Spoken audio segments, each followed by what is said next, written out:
રાજકોટમાં બાબા બાગેશ્વર ઉર્ફે ધીરેન્દ્ર કૃષ્ણ શાસ્ત્રીના દરબારને લઈને સૌરાષ્ટ્ર સનાતન સમિતિના આગેવાન મંગેશ દેસાઈએ નિવેદન આપ્યું છે।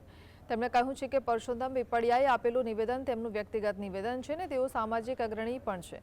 રાજકોટના રેસકોર્સ મેદાન ખાતે સનાતન સેતુ ઉન્નતિ કથાનું આયોજન હનુમંત કથાનું આયોજન કરવામાં આવ્યું છે। ધીરેન્દ્ર કૃષ્ણ શાસ્ત્રી સનાતન ધર્મનો ભારત અને વિશ્વભરમાં કેવી રીતે ફેલાવો કરી શકાય તે અંગે વાત કરશે।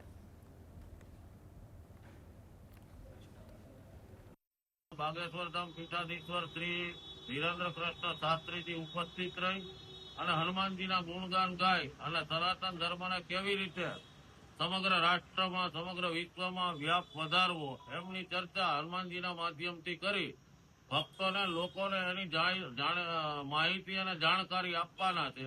એમાં શ્રદ્ધા કે અંધશ્રદ્ધાનો વિશ્વાસ નથી। હનુમાનજીની ભક્તિ શ્રદ્ધાથી જ થઈ શકે અને હનુમાનજીની જ કથા છે।